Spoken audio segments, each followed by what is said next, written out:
समजलंय, जेव्हा आपल्याला असं कळलं, आपण त्याला COLS म्हणजे केलंय, कॉम्प्रेशन दिलंय आणि पल्स नाही रिगेन होत आहे, जेव्हा आपल्याला कळतं की आता पेशंटचं हार्ट बंद पडले, त्याच्यानंतरची स्टेप आहे की आपण त्याला डिफिब्रिलेटर यूज करायचं आहे आणि त्याच्याने त्याला शॉक द्यायचं. ठीक आहे, तर हे डिफिब्रिलेटर मशीन आहे आपलं. याला ऑलवेज 24 तास चार्जिंग ठेवायचं, हे बंद करायचं नाही, पहिली गोष्ट. दुसरं की याच्यामध्ये हे पेडल आहे, त्याची काढायची एक पद्धत आहे, प्रत्येक जण बघून घ्या. आता मशीनला हे ऑफ बटन आहे, क्लोज, त्याला आपल्याला ऑन करायचं आहे. ठीक आहे, जेव्हा आपल्याला एनर्जी द्यायची तर इथे आपण चूज करू शकतो एनर्जी. तर हे नॉब फिरवल्यानंतर ते 200 वर आणलं की इकडे आपल्याला 200 जूल्सची एनर्जी दिसते. पण ते नॉब ऑटोमॅटिक वर जरी आपण ठेवलं इथे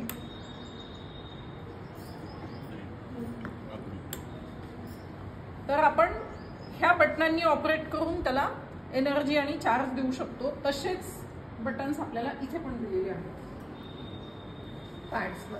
पॅड्सवर पण दिलेले आहेत. हे चार्जचं बटन आहे, चार्ज म्हटलं की इथे चार्ज होणार.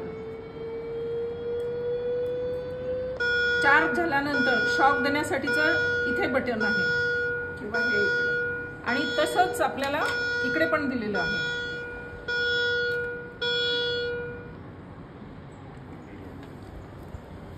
आता इथे एनर्जीसाठीचं बटन दिलेलं आहे. आपण इथनं एनर्जी कमी जास्त करू शकतो. आपल्याला जर असं वाटलं की कमी द्यायची तर इथे होत आहे. आता आपण 250 केलेलं आहे, 200 केलेलं आहे. तर इथनं पण एनर्जी कमी जास्त करता येईल. त्याच्यानंतर सेकंड स्टेप आहे की चार्ज. ते बटन इथे दिलेलं आहे आणि इथे दिलेलं आहे. ठीक आहे, म्हणजे दोन्ही बाजूनी करू शकतो. त्याच्यानंतर आपल्याला शॉक द्यायचा आहे. तर शॉक देताना आपल्याला राईट साईडला अपर चेस्ट इथे ठेवायचं एक पॅड आणि हार्टच्या लेवलला ठेवायचं इकडे आणि शॉक म्हणायचं. शॉक द्यायच्या आधी आपण चेक करायचं की त्या बेडला लागून कुणीही नाही. सगळ्यांना सांगायचं की तुम्ही बाजूला व्हा आणि चार्ज केल्यानंतर क्लिअरची द्यायचं. क्लिअर म्हणजे कुठेही कोणाचाही कॉन्टॅक्ट नाही पाहिजे. पेशंटला कॉन्टॅक्ट नाही झाला पाहिजे, बेडला कॉन्टॅक्ट नाही झाला पाहिजे, आपण त्याचा दूर पाहिजे, कारण तो शॉक आपल्याला पण लागू शकतो. आणि हे तुमचं राईट हँड वगैरे लक्षात नाही राहिलं तर इथे लिहिलंय स्टर्नम आणि अपेक्स. अपेक्स इज हार्ट आणि स्टर्नम म्हणजे तुम्ही राईट साईडला द्यायचं.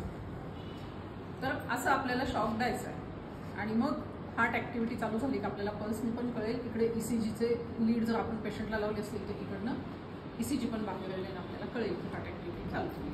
आता ते त्याचे टाईप्स आहेत की कधी द्यायचं कधी नाही द्यायचं, पण तुम्ही द्याच.